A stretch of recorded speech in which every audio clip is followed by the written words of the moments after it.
Hello, welcome back again. तो student, last class में हमने डिटर्मिनेंट किसे कहते हैं, डिटर्मिनेंट की हमने डेफिनेशन के बारे में सीखा था और 2x2 मैट्रिक्स का डिटर्मिनेंट निकालना सीखा था। एक्सरसाइज 4.1 के हमने क्वेश्चंस भी सॉल्व किए थे और डिटर्मिनेंट की हमने एप्लीकेशन पे एक क्वेश्चन भी सॉल्व किया था। 3x3 के डिटर्मिनेंट निकालना भी हमने सीखा था। अब हम इस क्लास में एक्सरसाइज 4.3 से रिलेटेड कॉन्सेप्ट्स को पढ़ेंगे, जिसमें हम एरिया ऑफ ट्रायंगल के बारे में पढ़ेंगे, एरिया ऑफ ट्रायंगल के बारे में पढ़ेंगे। उसके बाद हम कोलिनियरिटी के बारे में पढ़ेंगे, कोलिनियरिटी। और उसके बाद हम इक्वेशन ऑफ ए लाइन के बारे में पढ़ेंगे। ठीक है, तो area of triangle, collinearity, equation of line के बारे में हम इस लेक्चर में पढ़ेंगे और एक्सरसाइज 4.3 से रिलेटेड भी क्वेश्चंस को करेंगे। ठीक है, तो ये क्लास 2 है हमारी डिटरमिनेंट की। जिन बच्चों ने क्लास 1 नहीं देखी है वो क्लास 1 को देख लें। ओके, अच्छा चलो स्टार्ट करते हैं। देखो, आप जानते हैं कि किसी भी ट्रायंगल में 3 वर्टिसेस होते हैं, किसी भी ट्रायंगल में 3 वर्टिसेस होते हैं। और मान लो उन वर्टिसेस के जो कोऑर्डिनेट पॉइंट्स हैं वो x1 y1, x2 y2 and x3 y3 है। तो आप जानते हो किसी भी ट्रायंगल का एरिया, किसी भी ट्रायंगल का area half into x1 y2 minus y3 plus x2 y3 minus y1 plus x3 y1 minus y2। ठीक है, ये 10th क्लास में आपने फॉर्मूला पढ़ा होगा कि किसी भी ट्रायंगल की अगर आपको वर्टिसेस गिवन है तो उस ट्रायंगल का एरिया आप इस फॉर्मूले से निकाल सकते हैं। ठीक है, इस फॉर्मूले को याद हम कैसे रखते हैं? 23, 31, 12 से इस फॉर्मूले को हम याद रखते हैं। ठीक है, 23 मतलब y2 माइनस y3, 31 मतलब y3 माइनस y1 और 12 मतलब y1 माइनस y2। तो 23, 31, 12 से इस फॉर्मूले को हम याद रखते हैं। और बाहर क्या होता है? x1, x2 and x3। x1, x2 and x3 बाहर होता है और अंदर 23, 31, 12। इस तरीके से मैं इस फॉर्मूले को याद रखता हूं।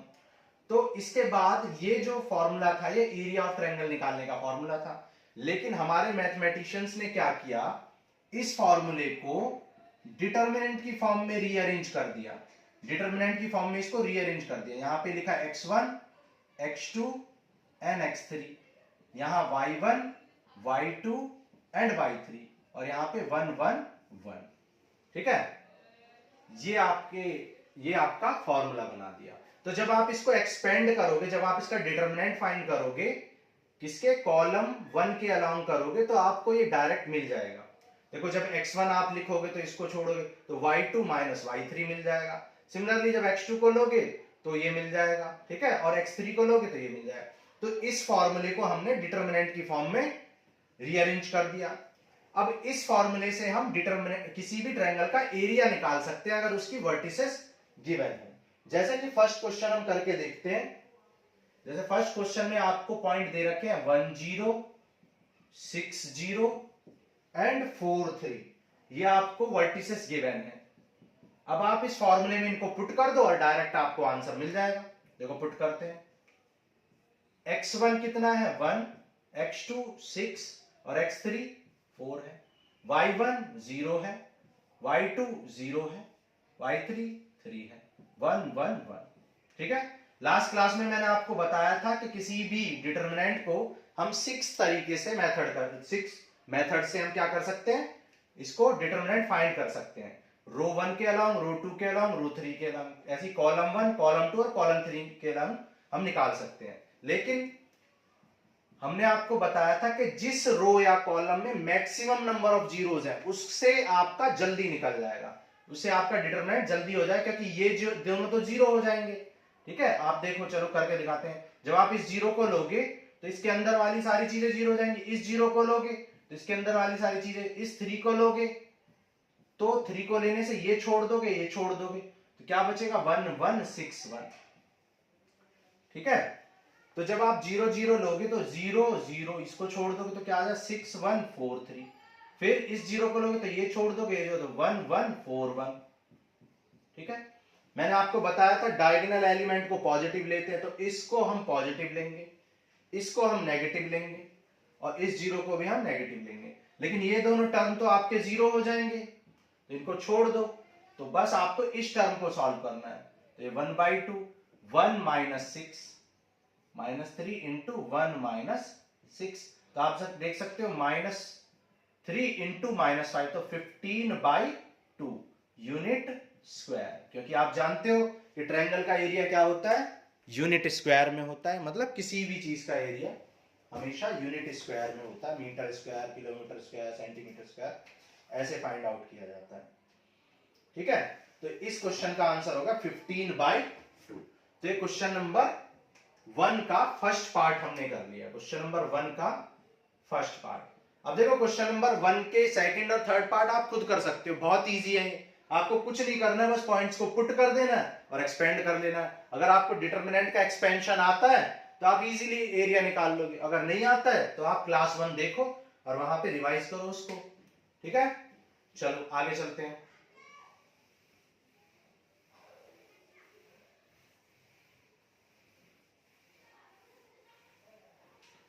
अब देखो सेकंड क्वेश्चन में आपसे बोला है कि आपको कोलिनियर प्रूफ करना है। आपको प्रूफ करना है कि ये जो ए पॉइंट है, बी पॉइंट है और सी पॉइंट है, ये कोलिनियर है। आपको ये प्रूफ करना है। ठीक है, अब देखो बहुत सारे बच्चों को यही नहीं पता होता कि कोलिनियर होता क्या है। कोलिनियर क्या होता है, बहुत सारे बच्चों को ये नहीं पता होता है।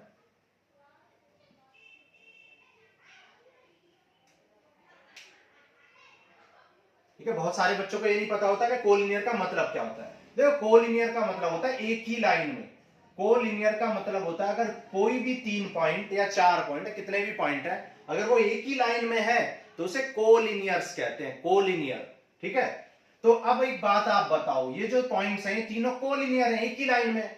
जब ये तीनों पॉइंट एक ही लाइन में है तो आप बताओ कि कितने ट्रायंगल बना सकते हो इन पॉइंट्स को लेकर आप कितने ट्रायंगल बना सकते हो। आप बताओ, ये तीनों पॉइंट कोलिनियर नहीं है तो इनको ज्वाइन करके आप एक ट्रायंगल बना सकते हो, लेकिन इनको ज्वाइन करके आप कोई ट्रायंगल नहीं बना सकते। या मैं ऐसा कह सकता हूं, इनको ज्वाइन करके आप ऐसा ट्रायंगल बना सकते हो जिसका एरिया 0। भाई आप ट्रायंगल नहीं बना सकते, इसका मीनिंग क्या है कि आप ऐसा ट्रायंगल बना सकते हो जिसका एरिया 0। बात एक ही है, चाहे आप ये बोलो कि ट्रायंगल नहीं बनेगा या आप ये बोलो कि ट्रायंगल बनेगा विद एरिया 0, मतलब नहीं बनेगा इनडायरेक्टली। तो अगर 3 पॉइंट कोलिनियर हैं तो उनका एरिया हमेशा क्या हो जाता है, 0 हो जाता है। ठीक है, तो जैसे क्वेश्चन नंबर 2 में आपको चेक करना है कि ये पॉइंट्स क्या है, कोलिनियर है। तो कोई बात नहीं, आप क्या करो, पुट कर दो बस फॉर्मूले में। फॉर्मूले में पुट कर दो। क्या होता है ट्रायंगल के एरिया, ट्रायंगल का एरिया होता है x1 y1 sorry x1 x2 and x3, y1 y2 y3 1 1 1। Put कर दो आप इन वैल्यूज को। तो x1 कितना है a, x2 कितना है b और x3 कितना है c। y1 b plus c, c प्लस a plus b, y1 y2 y3 1 1 1।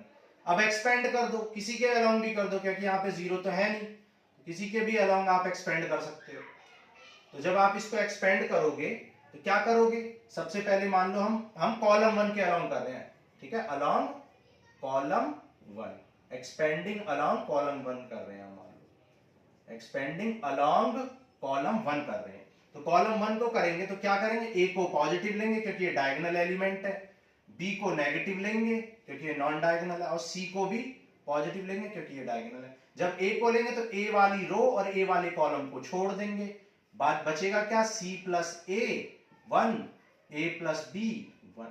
फिर जब b को लेंगे तो b वाली रो और b वाले कॉलम को छोड़ देंगे तो क्या बचेगा, b plus c 1, a plus b 1।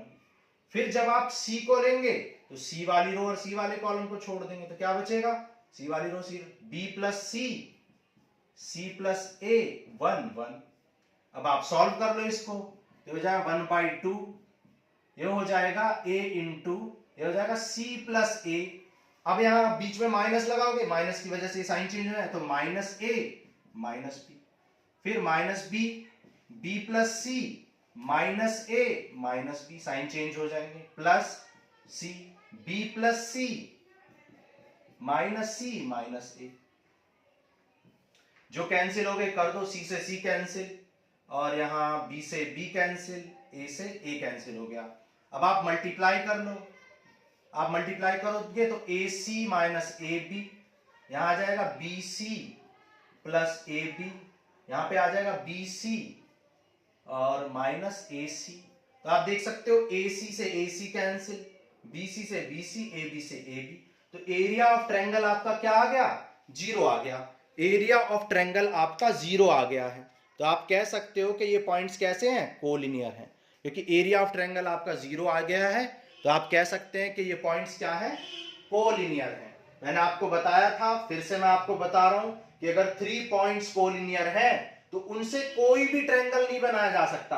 आप चेक कर सकते हो, कोई ट्रायंगल नहीं बनाया जा सकता इन तीनों पॉइंट से। तो कोई ट्रायंगल नहीं बना सकता, इसका मतलब मैं कह सकता हूं कि कोलिनियर पॉइंट से ऐसा ट्रायंगल बना सकते हैं जिसका एरिया जीरो है, मतलब नहीं है, मतलब ट्रायंगल पॉसिबल नहीं है। तो आपने क्या किया? एरिया निकाला, एरिया जीरो आ गया। इसका मतलब क्या है? इसका मतलब यह है कि आपका ट्रायंगल पॉसिबल नहीं है, मतलब पॉइंट्स आपके कोलिनियर है। ओके, चलो आगे चलते हैं, क्वेश्चन नंबर 3 करेंगे।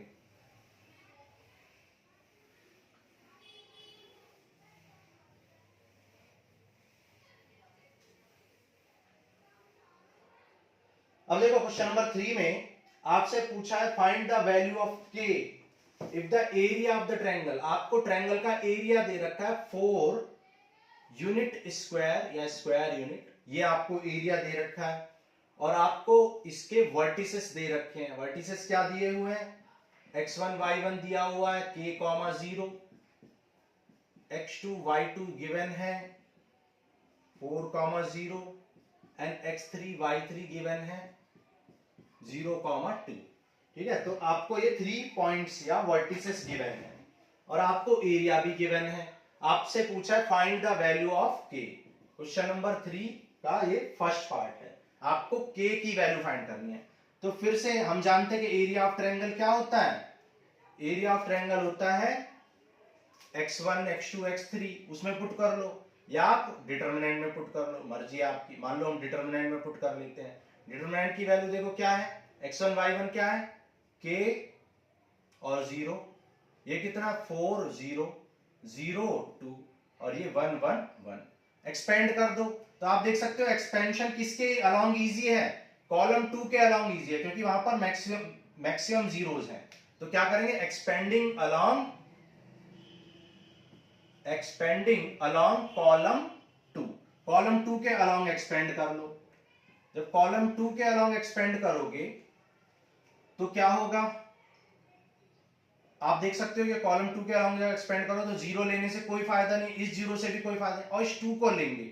जब इस 2 को लेंगे तो इस 2 वाली रो, इस 2 वाले कॉलम को छोड़ देंगे, बची हुई चीजों को लिख लेंगे।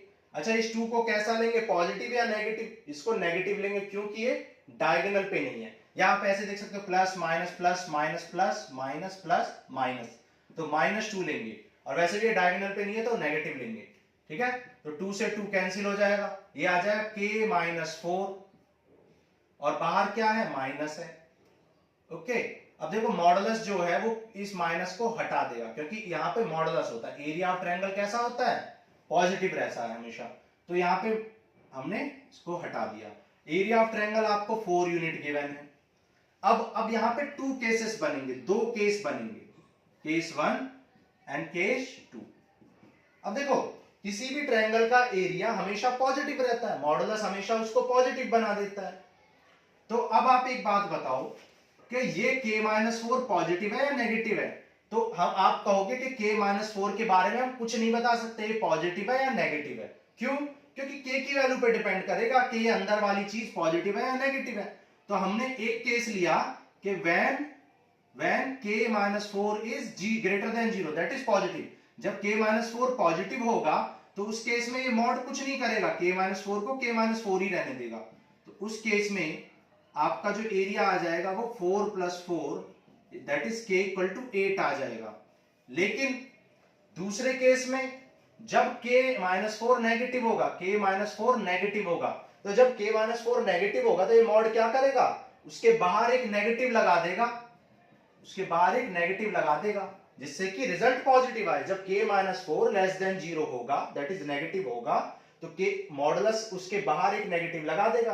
अब देखो k माइनस 4 नेगेटिव है, लेस देन 0 है, और बाहर एक नेगेटिव, तो ऑलरेडी ये मतलब फाइनली ये वैल्यू क्या आएगी, पॉजिटिव आएगी। ठीक है, अब देखो तो माइनस के प्लस 4 को इधर लाएंगे तो 4 माइनस 4 0, तो k की वैल्यू क्या आ जाएगी, 0। तो k की यहां पर 2 वैल्यूज पॉसिबल है, k की वैल्यू 8 भी पॉसिबल है और k की वैल्यू 0 भी पॉसिबल है। ओके, क्वेश्चन नंबर 3 का फर्स्ट पार्ट था, सेकंड पार्ट आपको खुद से करना है, बिल्कुल सेम टू सेम क्वेश्चन है।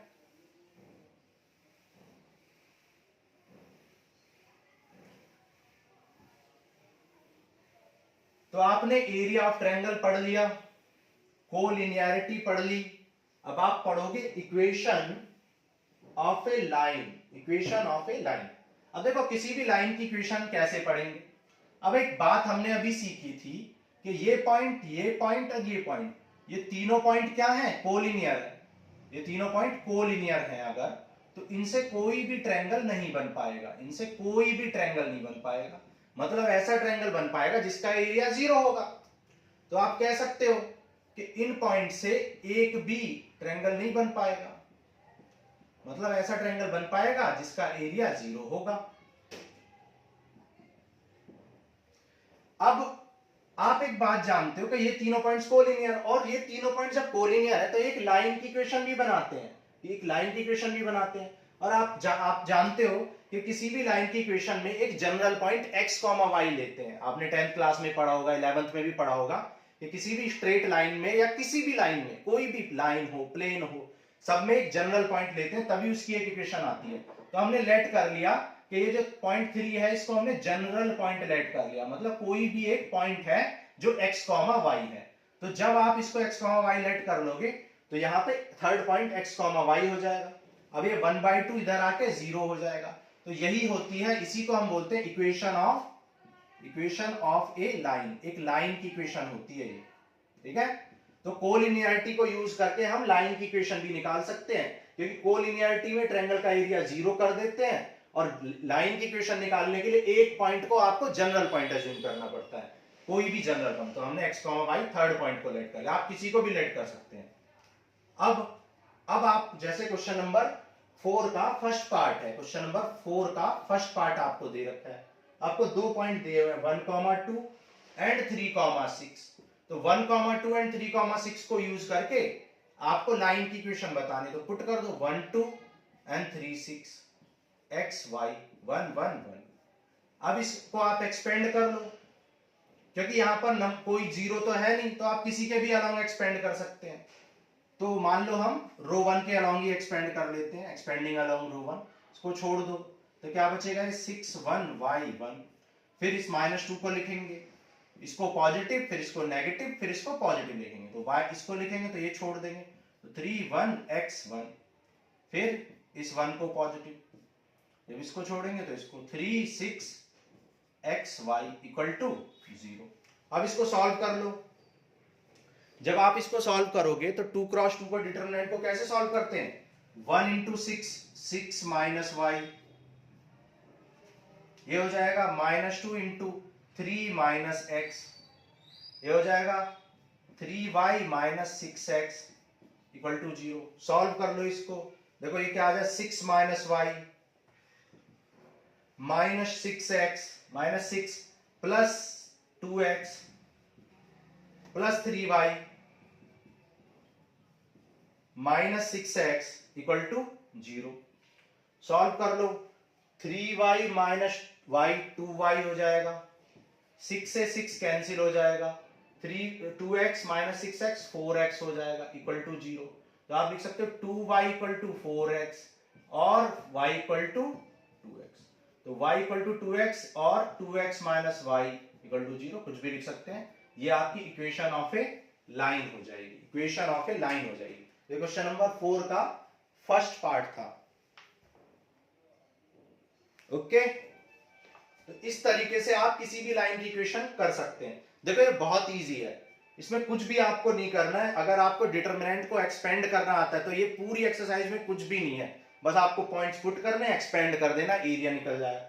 पॉइंट पुट करने हैं, बस एक जनरल पॉइंट को याद रखना है, अगर लाइन की इक्वेशन चाहिए तो पॉइंट, एक पॉइंट को जनरल पॉइंट ले लेंगे, उसके बाद एक्सपेंड कर दोगे, एरिया आ जाएगा। मेनली क्या है, आपको एक्सपेंशन आना चाहिए, मतलब डिटरमिनेंट फाइंड आना चाहिए 3x3 का। ठीक है, तो ये एक्सरसाइज 4.3 हमने कर लिया। एक्सरसाइज 4.3 का क्वेश्चन नंबर 5 आपको खुद से करना है, वहां पर भी आपको k की वैल्यू फाइंड करनी है। ओके, चलो आगे चलते हैं। अब हम करेंगे एक्सरसाइज 4.1। एक्सरसाइज 4.1 करेंगे। अब देखो एक्सरसाइज 4.1 में आपको माइनर्स एक्सरसाइज 4.4 में आपको क्या करना है, माइनर्स एंड कोफैक्टर्स पढ़ने हैं। माइनर्स एंड कोफैक्टर्स पढ़ने हैं। ठीक है, अब देखो माइनर्स एंड कोफैक्टर्स क्या होते हैं, जैसे हम एक एग्जांपल के थ्रू समझते हैं। क्वेश्चन नंबर 1 का फर्स्ट पार्ट, क्वेश्चन नंबर 1 का फर्स्ट पार्ट हम लेके चलते हैं और वहीं से हम माइनर्स समझेंगे। जैसे आपको एक डिटरमिनेंट दे रखा है 1 2 -4 0 3, आपको ये एक डिटरमिनेंट गिवन है और आपको इस डिटरमिनेंट का क्या फाइंड करना है, आपको इस डिटरमिनेंट का माइनर फाइंड करना है। माइनर इसका फाइंड करना है। तो देखो माइनर क्या होता है, माइनर को हम M11 M12 M21 M22 से रिप्रेजेंट करते हैं। M11 क्या है, M11 है माइनर ऑफ A11। ठीक है, M11 किसे कहते हैं, माइनर ऑफ A11 को कहते हैं। सिमिलरली माइनर ऑफ A12 को M12, A21 को M21 और A22 को M222 कहते हैं। ठीक है, तो minor of A11 A12 A21 A22। तो इससे आप कह सकते हैं कि किसी भी डिटरमिनेंट में जितने भी एलिमेंट होंगे उतने ही माइनर्स होंगे। ठीक है, तो number of minors in a determinant, किसी भी डिटरमिनेंट में नंबर ऑफ माइनर्स किसके इक्वल होते हैं, नंबर ऑफ एलिमेंट्स के इक्वल होते हैं। ठीक है, ऐसे क्वेश्चंस आपके एमसीक्यू में आ जाते हैं कभी कभी कि एक मैट्रिक्स में जो है नंबर ऑफ एलिमेंट 10 है, 9 है, तो आपसे पूछेगा कितने माइनर्स होंगे, तो 9 माइनर्स होंगे, क्योंकि नंबर ऑफ माइनर्स क्या होते हैं, नंबर ऑफ एलिमेंट के इक्वल होते हैं। A11 का भी एक माइनर होगा, A12 का भी, A21 का भी और एक 22 का भी, जिसे हम M11 M12 M21 M22 से रिप्रेजेंट करेंगे। तो M11 का माइनर क्या होगा, जब M11 का माइनर निकालेंगे तो फर्स्ट रो फर्स्ट कॉलम को छोड़ देंगे, जो बचेगा वही माइनर हो जाएगा। M12 का फर्स्ट रो सेकंड कॉलम को छोड़ देंगे, बचेगा वही माइनर हो जाएगा। M21 क्या हो जाएगा, सेकंड रो फर्स्ट कॉलम को छोड़ दो तो -4 हो जाएगा। M22 second row second column को छोड़ देंगे तो 2 आ जाएगा, तो ये आपका माइनर आ जाएगा। तो इस तरीके से आप माइनर्स फाइंड कर सकते हो। ठीक है, अब साथ में इसी क्वेश्चन में हम कोफैक्टर्स भी समझते हैं। देखो अब कोफैक्टर्स को किससे रिप्रेजेंट करते हैं, कोफैक्टर्स को हम किससे रिप्रेजेंट करते हैं, कोफैक्टर्स को हम capital A11 capital A12 capital 21 capital 22 इससे रिप्रेजेंट करते हैं। तो A11 किसका कोफैक्टर है, A11 का, स्मॉल A11 का, तो ये किसका कोफैक्टर होगा, कोफैक्टर ऑफ A11, ये कोफैक्टर ऑफ A12। तो कोफैक्टर कैसे निकालते हैं, -1 की पावर में i प्लस जे मतलब कौन सी रो का एलिमेंट है, कौन से कॉलम का एलिमेंट है, उसको पुट कर देंगे। जैसे फर्स्ट रो और फर्स्ट कॉलम का एलिमेंट है तो यहां पे 1 + 1 पुट करेंगे, तो ये कितना आ जाएगा, माइनर, अच्छा ये इंटू माइनर पुट कर दोगे तो आपको A11 मिल जाएगा। तो आप देख सकते हो -1 की पावर 1 + 1, ये तो पॉजिटिव हो जाएगा, -1 की पावर 1 + 1 क्या हो जाएगा, पॉजिटिव। और M11 कितना है, 3 है, M11 3 है, तो आपका A11 3 आ जाएगा। फिर -1 की पावर 1 + 2 और M12, -1 की पावर 3 कितना होता है, -1 होता है, -1 × -1 × -1। M12 कितना है, 0 है, तो 0 पुट कर दो। A21 या M21, सॉरी M21 कितना है, -4 है, तो ये कितना हो जाएगा, -1 पावर 2 + 1 इंटू M21, तो -1 की पावर 3 क्या होगा, -1। M21 कितना है, M21 -4 है, पुट कर दो, ये +4 आ जाएगा। फिर -1 की पावर 2 + 2 और m22 -1 की पावर 2 + 2 क्या होगा +1 और m22 कितना है 2 है, तो ये आपका आ जाएगा 2। ठीक है, तो कोफैक्टर निकालने सीख गए आप। कोफैक्टर कैसे निकालते हैं, -1 की पावर रो प्लस कॉलम कर देंगे और उसको मल्टीप्लाई कर देंगे उसके कॉरस्पॉन्डिंग माइनर से। a11 निकालना है तो m11 से इंटू कर देंगे, a12 को m12 से, a21 को m21 से, a22 को m22 से। तो इस तरीके से आपको कोफैक्टर्स निकल जाएंगे।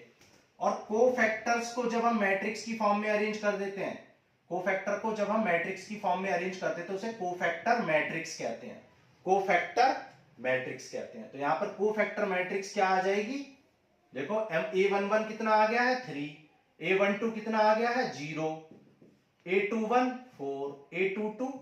तो इसको हम बोलते हैं कोफैक्टर मैट्रिक्स। और कोफैक्टर मैट्रिक्स का अगर आप एडजॉइंट निकाल दो, कोफैक्टर मैट्रिक्स का अगर आप एडजॉइंट निकाल देते हो तो उसे हम क्या कहते हैं, उसे हम ट्रांसपोज नहीं, अगर कोफैक्टर मैट्रिक्स का आप ट्रांसपोज निकाल देते हो, तो कोफैक्टर मैट्रिक्स का अगर आप ट्रांसपोज निकाल देते हो तो आपको क्या मिल जाता है, एडजॉइंट ए मिल जाता है। और आप जानते हो कि ट्रांसपोज कैसे निकालते हैं, रो को कॉलम में चेंज कर देंगे तो 3 0 को 0 3 में, और 4 2 को कॉलम में, मतलब फर्स्ट रो को कॉलम में और सेकंड रो को भी कॉलम में। यहां पे गलत लिख दिया मैंने, 3 0 को 3 0 मतलब रो को कॉलम में लिख दिया, इस रो को कॉलम में लिख दिया। तो इसी को आप कहते हैं एडजॉइंट ए। तो यहां पर आपने एडजॉइंट ए निकालना सीख लिया है। तो एडजॉइंट ए कैसे निकाला जाता है समझ में आ गया। सबसे पहले हम माइनर्स निकालते हैं, उन माइनर्स को हम -1 to the power i plus j से मल्टीप्लाई कर देते हैं, उसे हम कोफैक्टर कहते हैं। उन कोफैक्टर्स को हम एक कोफैक्टर मैट्रिक्स की फॉर्म में अरेंज कर देते हैं और उसका जब ट्रांसपोज निकाल देते हैं उसको एडजॉइंट ए कहते हैं। अब जब हमने इतना सीख ही लिया है तो अब हम ए इनवर्स भी सीख लेंगे। तो ए इनवर्स कैसे निकलेगा, ए इनवर्स कैसे निकलेगा, ये जो मैट्रिक्स आपकी आई है एडजॉइंट ए, इस एडजॉइंट ए को आप मॉड ए से डिवाइड कर दो तो आपका क्या निकल जाएगा, ए इनवर्स निकल जाएगा।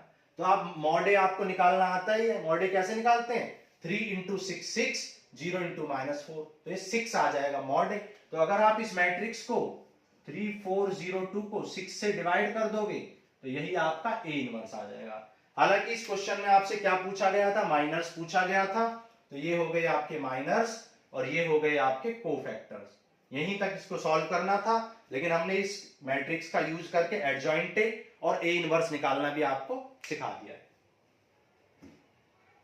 ओके, ठीक है, चलो आगे चलते हैं।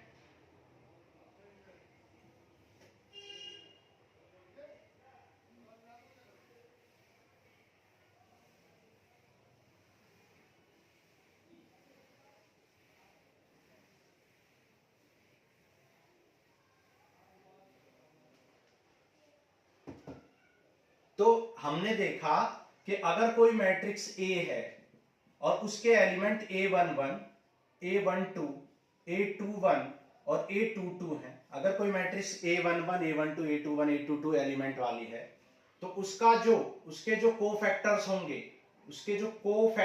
वो कैसे निकाले जाते हैं, कोफैक्टर्स निकाले जाते हैं -1 to the power i plus j into mij। मतलब जिस एलिमेंट का आपको माइनर निकालना है, उस माइनर को, जिस एलिमेंट का आपको कोफैक्टर निकालना है उसके माइनर को अगर -1 to the power i plus j से मल्टीप्लाई कर देंगे तो आपको कोफैक्टर मिल जाएगा। ठीक है, तो अब देखो क्वेश्चन नंबर 4 तो आपको खुद से करना है, क्वेश्चन नंबर 2 3 4 सब में आपको डिटर्मिनेंट और कोफैक्टर माइनर निकालने हैं। आप सीख चुके होंगे कोफैक्टर माइनर निकालने। एक क्वेश्चन हम अभी और भी कर लेंगे। ठीक है, तो अब देखो क्वेश्चन नंबर 5 समझते हैं। क्वेश्चन नंबर 5 में आपसे क्या बोला हुआ है, क्वेश्चन नंबर 5 में बोला हुआ कि आपको एक मैट्रिक्स दे रखी है।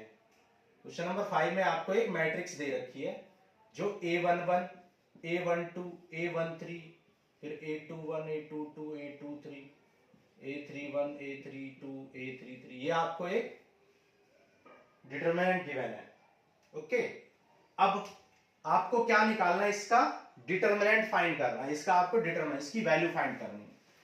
तो हमने आपको क्या सिखाया था, हमने सिखाया था कि जब रो वन के अलाउंग करते हैं तो क्या करते हैं, A11 को लिख लेंगे, फिर A11 को लिखने के बाद ये छोड़ देंगे, ये छोड़ देंगे, इसको लिख लेंगे। अब आप एक बात बताओ, जब हम A11 को लिखते हैं तो पॉजिटिव लिखते हैं, जब 812 को लिखते हैं तो नेगेटिव लिखते हैं। ये क्यों लिखते हैं हम, देखो एक्चुअल रीजन वो नहीं था, एक्चुअल रीजन है ये, एक्चुअल रीजन ये होता है कि हम क्या करते हैं, जब भी डिटरमिनेंट निकालते हैं तो क्या करते हैं, -1 की पावर i प्लस जे करते हैं, -1 की पावर i प्लस जे करते हैं, और फिर कॉरस्पॉन्डिंग कोई भी एक एलिमेंट लिखते हैं और उसको उसके किससे मल्टीप्लाई करते हैं, कोफैक्टर से मल्टीप्लाई करते हैं। सिमिलरली ये प्रोसेस हम सारे एलिमेंट के लिए अप्लाई करते हैं, first element, second element, third element, इन सब के लिए हम अप्लाई करते हैं ये। जैसे अब हम मान लो रो वन के लिए कर रहे हैं, तो रो वन के लिए जब हम करते हैं तो कैसे करते हैं, -1 की पावर 1 + 1, और यहां क्या लिखेंगे, A11, फिर इनटू में लिखेंगे A11 यानी कि कोफैक्टर, यही तो करते थे, दिस इनटू दिस, फिर क्या करते थे, -1 की पावर 1 + 2। तो आप देख सकते हो -1 की पावर 1 + 2 क्या होता है, ये नेगेटिव होता है, तो इसलिए हम बीच वाले टर्म को नेगेटिव लेते थे, फिर यहां पे ये वाला टर्म लिखते थे नेगेटिव के साथ, नेगेटिव लेते थे और फिर ये टर्म लिखते थे, फिर हम इसको छोड़ के इसका क्या लिखते थे, कोफैक्टर लिखते थे, ठीक है, इसका कोफैक्टर लिखते थे। तो अच्छा, यहां पे कोफैक्टर, यहां पे माइनर लिखेंगे और ये दोनों मिलके, ये और ये मिलके कोफैक्टर बनाएंगे, क्योंकि आपने देखा ना कोफैक्टर किसको कहते हैं, -1 की power i plus j into minor को कहते हैं। तो यहाँ पे माइनर आएगा M12 और ये दोनों मिलके क्या बनाएंगे, कोफैक्टर बनाएंगे। यहाँ पे A11 इंटू कैपिटल, ये इंटू ये क्या बनाएगा, आपका कोफैक्टर बनाएगा। सिमिलरली ये इंटू ये मिलके आपका कोफैक्टर बनाएगा, प्लस थर्ड वाला क्या होगा, -1 की पावर यहाँ पे आ जाए 1 + 3 इंटू A31, और यहाँ पे माइनर लिखेंगे A13 लिखेंगे, फर्स्ट रो थर्ड कॉलम, 1 + 3 और यहाँ पे माइनर ऑफ 1 3। तो आप देख सकते हो ये इंटू ये -1 पावर इंटू m मिलके क्या बनाता है, कोफैक्टर बनाता है। तो ये आपका कोफैक्टर आ जाएगा A13, ठीक है। तो इस तरीके से आप डिटर्मिनेंट को क्या लिख सकते हो, A11 इंटू ए कैपिटल A11। तो आप डिटर्मिनेंट को के अब इस तरीके से 6 फॉर्मूले बना सकते हैं। अब जैसे इस क्वेश्चन में आपसे पूछा है कि इनमें से कौन सा फॉर्मूला ठीक है, तो कौन सा फॉर्मूला ठीक है ये पूछा है। तो आप एक बात बताओ, इसमें A11 है लेकिन फिर A11 के साथ A12 है, ये भी ठीक है, लेकिन स्मॉल a के साथ कैपिटल ए गलत दिया हुआ है फर्स्ट पार्ट में। सेकंड पार्ट में A11 ठीक है, लेकिन फिर A12 लिख दिया, फिर यहाँ A21 लिख दिया, गलत है। यहाँ पे जो एलिमेंट लिखेंगे उसी का कॉरस्पॉन्डिंग कोफैक्टर लिखेंगे, जो भी एलिमेंट लिखेंगे उसी का कॉरस्पॉन्डिंग कोफैक्टर लिखना है हमें। तो ऐसा सिर्फ ऑप्शन नंबर डी में है, ऐसा सिर्फ ऑप्शन नंबर डी में है कि जो एलिमेंट लिखा है उसी का कॉरस्पॉन्डिंग कोफैक्टर लिखा है, फिर A21 लिखा है तो उसी का कॉरस्पॉन्डिंग कोफैक्टर लिखा हुआ है, फिर A31 लिखा हुआ है तो उसी का कॉरस्पॉन्डिंग कोफैक्टर लिखा हुआ है। तो ऑप्शन नंबर आपका डी करेक्ट हो जाएगा, ऑप्शन नंबर डी आपका करेक्ट हो जाएगा। ओके, अब देखो ये एक्सरसाइज 4.4 हमने खत्म कर ली है, ठीक है। तो क्वेश्चन एक्सरसाइज 4.4 में हमने डिटर्मिनेंट निकालना सीखा और 3x3 का डिटर्मिनेंट भी निकालना सीखा, और उसको दूसरे मेथड से भी सीखा, लेकिन ये मेथड अलग नहीं है, ये वही मेथड है। पहले हमने इसको शॉर्टकट में सीखा था, अब हमने एक्चुअल मेथड पढ़ा है। तो एक्चुअल मेथड में हमने क्या सीखा कि अगर हमें डिटरमिनेंट निकालना है तो हम किसी भी रो के एलिमेंट को लेंगे और उसके कॉरस्पॉन्डिंग कोफैक्टर से मल्टीप्लाई कर देंगे, element into corresponding cofactor. A31 तो A31 आप किसी के साथ भी लिख सकते हो, जैसे यहाँ पे हमने A11 लिया है तो उसका कोफैक्टर, A12 लिया है तो उसका कोफैक्टर, A13 लिया है तो उसका कोफैक्टर, ऐसे आप किसी को भी लिख सकते हो, A13 और A13 का कोफैक्टर प्लस A23 का कोफैक्टर, A33 का कोफैक्टर। और याद रखना कोफैक्टर में आपको ध्यान रखना इंटू भी करना है -1 की पावर i प्लस जे से, किसको, माइनर को, तब आपका कोफैक्टर मिलेगा। तो अगर आपको माइनर समझ में आ गया तो माइनर को -1 पावर i प्लस जे से इंटू करके कोफैक्टर निकल जाएगा, और कोफैक्टर को उनके कॉरस्पॉन्डिंग एलिमेंट से मल्टीप्लाई करके सम कर दोगे किसी भी रो किसी भी कॉलम को उठा के, तो आपको क्या मिल जाएगा, आपको डिटरमिनेंट मिल जाएगा 3 क्रॉस 3 का। ठीक है, चलो अब देखो ये एक्सरसाइज 4.4 हमने कर ली है। एडजॉइंट भी निकालना हमने सीख लिया। नेक्स्ट एक्सरसाइज में लास्ट पार्ट में हम एडजॉइंट निकालना सीखेंगे और एक दो क्वेश्चन हम उनका एप्लीकेशन पे बेस्ड 4.6 के करेंगे। ठीक है, तो थैंक यू।